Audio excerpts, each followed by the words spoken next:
Jamie and Carl. Where's Carl? Thank you. And Jim.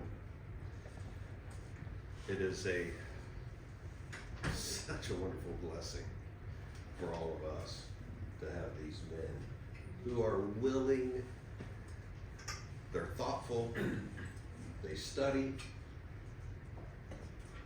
and it's edifying. It's edifying for all of us. So, thank you. It's so wonderful, like I said, to be back with you. This morning, I want to talk about Christopher McCandless. Does that name strike any of you? Do you remember the movie in the book Into the Wild? That was about Christopher McCandless. And as you can see, he was born February the 12th, 1968, but that dash is not very long. He passed in 1992, the age of 24 years old. That's so young. But Christopher McCandless was raised in Virginia. His upbringing was that of an upper middle class. His sister, in her book, stated that the father was an abusive alcoholic, that he especially emotional abuse upon her brother and herself.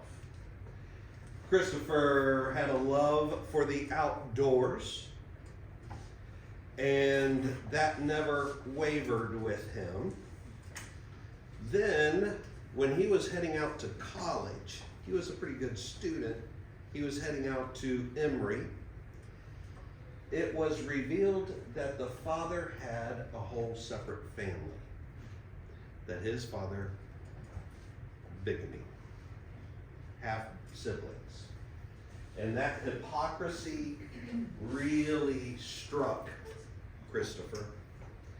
And so he wound up quitting college, and he wound up taking his student loan money. He had about $24,000, and he just donated that to Oxfam. And he when he drove out west, he was really attracted to the western part of our country, California, Colorado, Utah, those beautiful areas. He was driving around in that little Datsun right there, and it would break down on him continuously, but he didn't worry too much about that because money, he had pretty well said, I don't want anything to do with wealth. So he was driving around, no insurance, expired tags, so he just abandoned the car. He pretty well turned away from society, cut off any contact with his family, and notice here, he took on a new name. And he wanted to be called Alexander, from Alexander the Great, Supertramp. That was his new moniker, Alexander Supertramp. And he just wanted to live the hobo lifestyle. And he got in some trouble with the parks because he wouldn't pay. He would just hike into a state park. He would steal a canoe. He would raft down those famous rivers. And the park rangers kind of chased him constantly. He wound up getting down into Mexico, got arrested, had some trouble, came back, and got a job. He got a job at a silo grain operator. And he worked that for a few months. And then he just up and left this note. This was his resignation letter. Tramping is too easy with all this money. My days were more exciting when I was penniless and I had to forage around for my next meal. I've decided that I'm going to live this life for some time to come. You kind of get the idea of Christopher's mindset? You kind of see where he's going? So he wants to hitchhike all the way up to whatever is going to face him in the great state of Alaska. He doesn't want to be around people. He doesn't want to have a job. He wants to have a relationship with nature. That's a dangerous relationship. The last time Christopher was seen was April the 28th, 1992, when the fella who was giving him a ride dropped him off at the Stampede Trail. Now, why was it named the Stampede Trail? Gold. This is a trail that was used by the gold miners back in the rush. Now, they thought this gold mine thing was going to last. And so they were going to build a road here where the Stampede Trail was. And the Parks Department had this old bus. And they had driven it out back in the 30s. They had driven, and 40s, they had driven it out into the wild. And then, boom, that ended, and they left the bus out there abandoned in the middle of nowhere. And Christopher comes upon this bus during his hiking. And so he lived in bus 142, and he nicknamed it the Magic Bus. All these pieces starting to fit together. Now, in April, it was still very snowy on the ground. And he was a journalist, photographer. So he took all these pictures of himself, and he did a real good job journaling in his personal diary.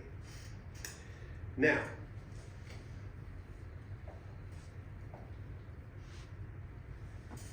he's going to live in the wild. But he did have a .22 rifle.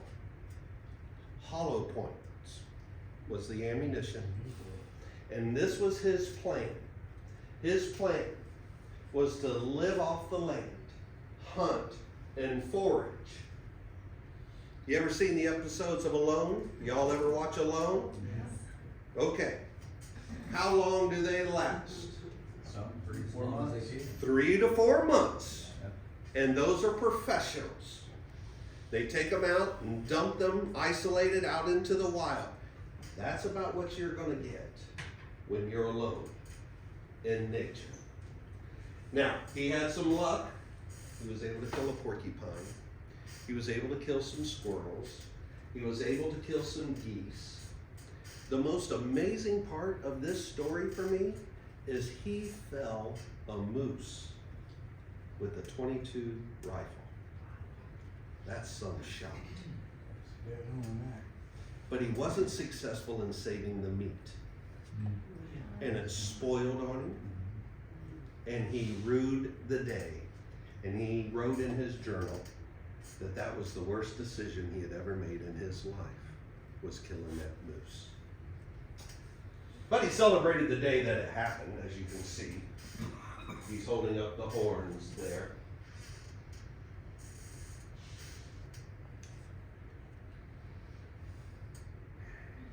I think he suffered under the Disney delusion. The idea that nature loves you and that nature will take care of you. Nature will do everything it can to kill you. Nature does not care. Christopher wanted to live in an Eden. He lived in a fallen world, and he started to really suffer. In fact, he started to starve. This he left in the bus towards the end of July. Now he's been out there a while. This reads, "Attention possible visitors. SOS, I need your help. I am injured, near death, and too weak to hike out of here. I am all alone. This is no joke. Christopher does what my wife does. She underlines everything that's important. This is no joke. In the name of God, please remain to save me. I am out collecting berries close by and shall return this evening. Thank you. And he doesn't call himself Alexander Supertramp anymore. You see, the romance of this is gone. He says, thank you, Chris McKinney. August with a question mark. Started in April. We're about 3 to 4 months out. Okay?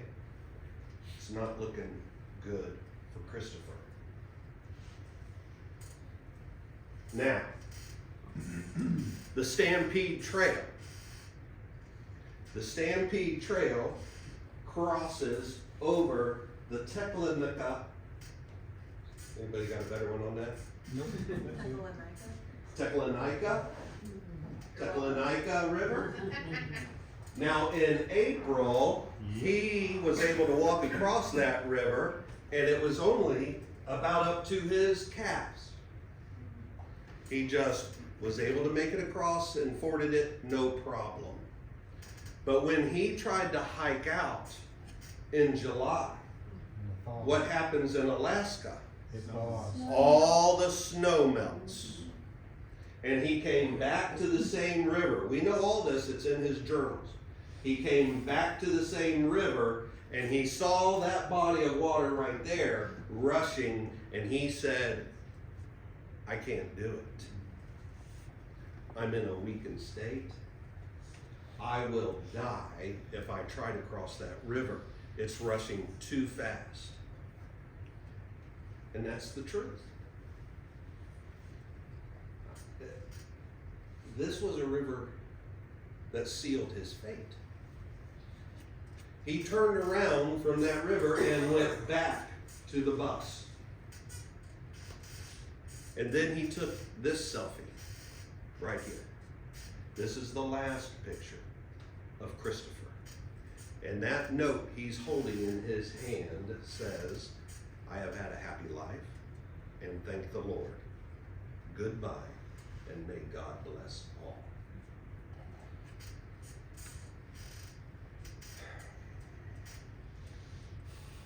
These are his journals towards the end. On Alone, everybody celebrates when they make it to day 100. Day 100, I made it. He's still a little bit happy here, but he says, I am in the weakest condition of life. Death looms as a serious threat. I am too weak to walk out, and I have literally become trapped. Right before day 109, he found some berries. He thought they were blueberries. We're not sure what kind of berries Christopher ate. But, as you can see, day 109, 110, 111, 112, all he could do is make a dash. Day 113 is the last day. And that puts it right around, I said, August the 18th.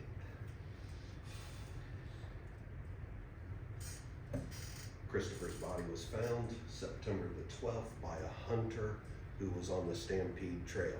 They knew about the bus. Anybody who hunted in this part of Alaska knew the bus was there. You could get shelter at the bus. He was found in his sleeping bag inside the bus, September the 12th. Our lives are full of covenant relationships. The main one in our life is the covenant relationship we have with God. Next, you may choose to marry. And that is a covenant relationship you have with another human, your spouse. I believe that when you choose to have children, you've entered into another covenant relationship, that you will raise those children the best you can, that you will provide for them. And all three of these relationships require you to know the other person.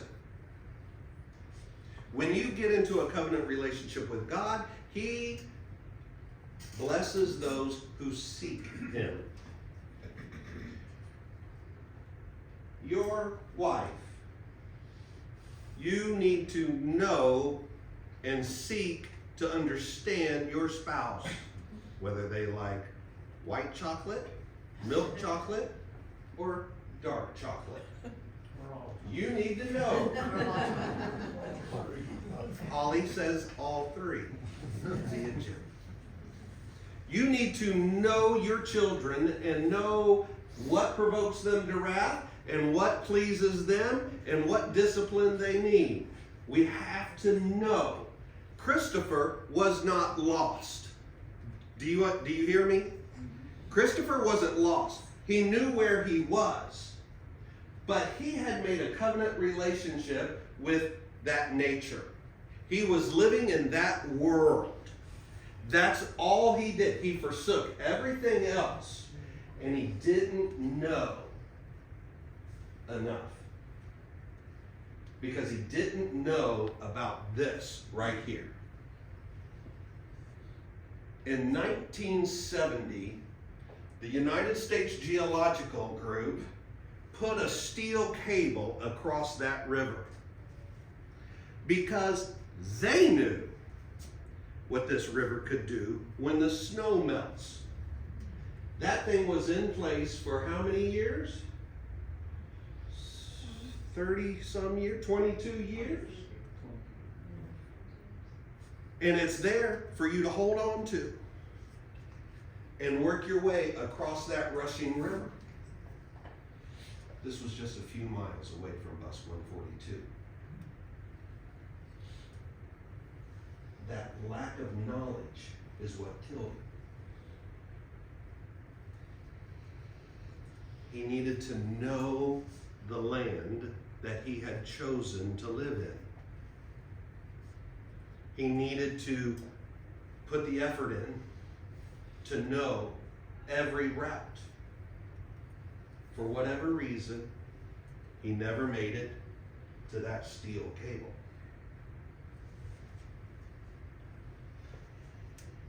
And it was that was the difference for Christopher McCandless. Matthew chapter 22. We'll begin in verse 1. And again, Jesus spoke to them in parables. Why parables? Well, they can understand it. So they would seek to understand. What's a parable? Relatable story. It's a relatable story that you cast down one next to the other. This is life. Now I cast down next to it a story, a parable, and you are supposed to learn from that. But you have to seek and know. You have to put in some effort. They said, why do you do this, Jesus? Why do you talk to us in parables? And he says, because if you don't care, if you don't listen, if your heart's not open to it, you're deaf and blind. So Jesus says in the parable, the kingdom of heaven, boy, that's the emphasis of his life. Jesus emphasizes the kingdom of heaven every time. The Sermon on the Mount, the longest sermon we have, what's it about? Your heart and the kingdom of heaven and you being prepared for that kingdom. This parable is about the kingdom of heaven. Jesus says it may be compared to a king who gave a wedding feast for his son. Who do we think the king is? God. God. And who's God's son? Jesus. So the king gave a wedding feast for his son, and he sent his servants to call those who were invited to the wedding feast. But they would not come. He puts forth an invitation. He says, come to my son's wedding. They would not come. So again, God sent other servants saying, tell those who are invited, y'all are doing great. Who's the servants? You got the God king figured out. You got the son. Who are the servants? These are the prophets. These are the men who come and proclaim the word of God. Okay? These prophets are coming and saying, listen, I have prepared my dinner. My oxen, my fat calves have been slaughtered. Everything is ready. Come to the wedding feast. So what has God done? All the sacrifices have been made. All the work has been done. God says, you don't need to do anything but come to the wedding feast. They do not do it. They paid no attention. They went off. One to his farm, another to his business. What happens now? The rest of them seized his servants, treated them shamefully, and killed them. What does Jesus say to the Pharisees and scribes? Do you think you wouldn't have done it? But your fathers killed the prophets and treated them wrong. What happened to John the Baptist? What was he about? Hey, the king's coming. He got his head chopped off. Now, they treated them shamefully and they killed him. What does God think about that? What's it say, Kingsley? What's it say right here? The king was angry. Who's the king? God.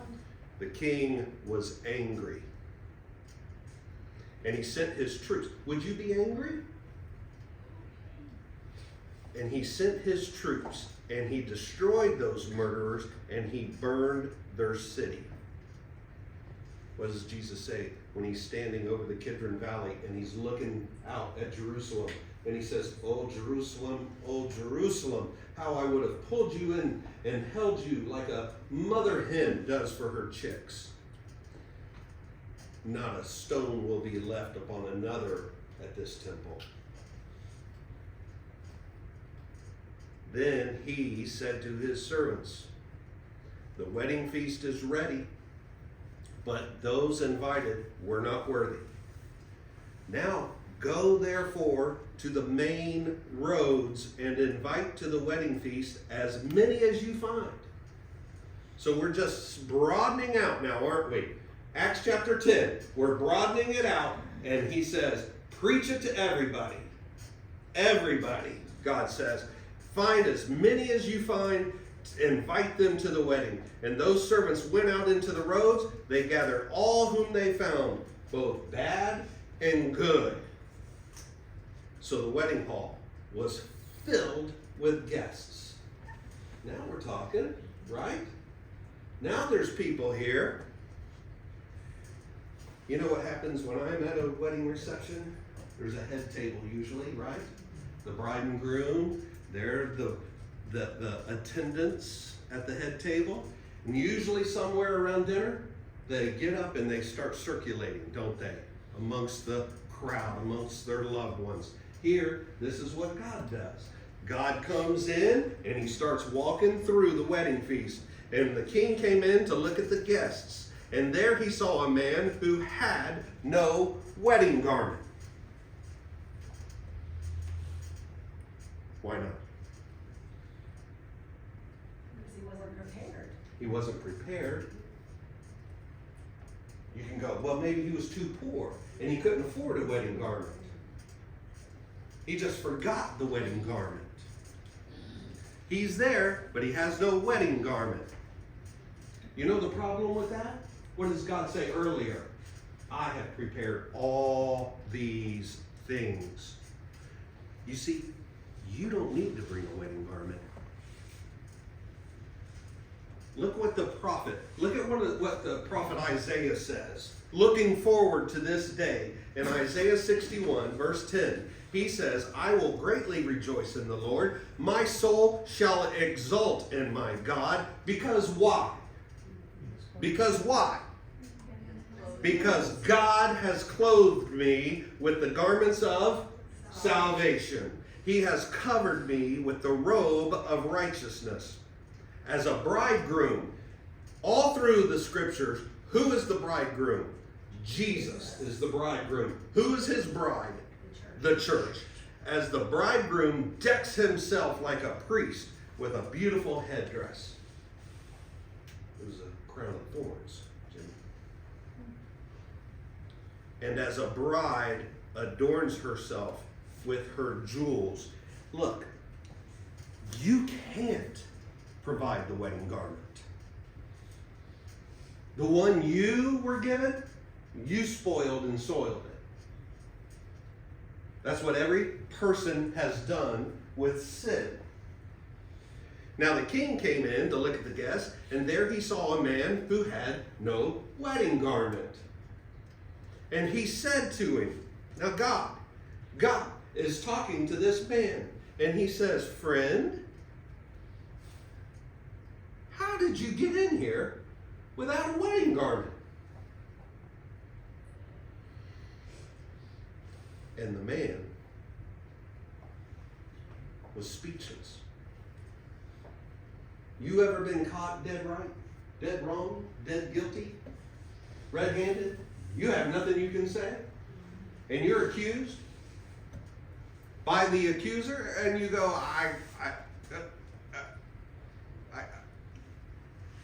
where's your wedding garment? He refused the wedding garment. The wedding garment was offered to him, and he refused to wear it. He says, I'm gonna be in this kingdom, but I'm not gonna wear the garment. You think that's gonna work? And the king said to his attendants, bind his hands, bind him and foot, and cast him into outer darkness. In that place there will be weeping and gnashing of teeth, for many are called, but few are chosen. That's a two-way street. Are you called? Yes. He sent out his servants, and he called the good and the bad. You've been called. Will you wear the wedding garment? That's your choice. That's your choice. Will you enter into that covenant relationship and put on that wedding garment? Well, Chuck, when was he going to put it on the wedding garment? Where's the wedding garment? Could the man say, look, I didn't know when I was supposed to put on the wedding garment. I don't know anything about this. What are you talking about? Putting on a wedding garment. Galatians chapter 3, verses 26 and 27. For in Christ Jesus, you are all sons of God. How? Through faith. Through faith, you put on that wedding garment. For as many of you as were baptized into Christ have put on Christ. That's the English Standard Version. I provide for you the other most common translation from the American Standard. For all of you who were baptized into Christ have clothed yourselves with Christ. Kingsley, I'm going to call on to you one more time, brother. Is that a hard verse to understand? Is this a tricky verse for anybody? Yeah.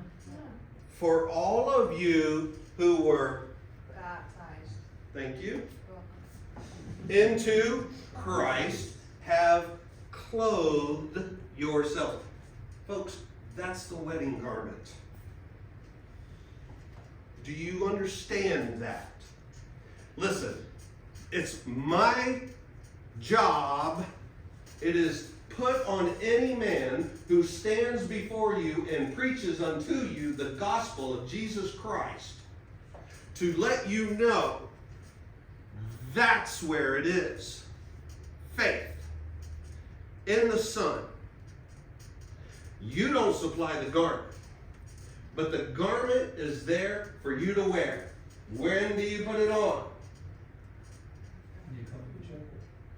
You put it on in baptism. That is not hard to understand. And we're talking about the kingdom of heaven. Now listen, Christopher, he walked up against a body of water, cold water, and he didn't go in. What was on the other side? Salvation was on the other side. Salvation was on the other side of that river, and he knew it. He just didn't have the knowledge to get there. That's cold water. Everybody, I'm giving you permission, like Steve's doing right now. Look at that lake. That's cold water. I'll go in it. Yep. Because that's where.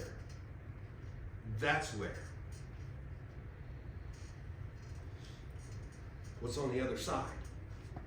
Salvation. Salvation. Why? Because you went in and got wet? No. No. The work has been done for you. You can't whiten your garment. In fact, you're naked. That's the problem for this man. He was improperly clothed. We're not talking about how you dress coming to church. We're talking about whether or not you have entered and declared to God, to the angels, to every man, to your family, to everybody, nature included, that you are a disciple of Christ. It is there. And it is there for you. And I don't think you can misunderstand that. Chuck, the person that was not clothed right, that came to the feast, did he know about Jesus? Or, The servants who went out yeah, and said, come to the feast, they're teaching you about Jesus. He was interested. He was interested. But that's what those servants' jobs were. That's always been the job of God's prophets, to go out and to teach. Otherwise, he's an unjust God. yeah. Okay? If he was able to say, with a sincere heart, hey, no one ever told me about this wedding garment deal. No one ever told me, and I would have put it on if I had known. Then why would God bind him up? Yeah.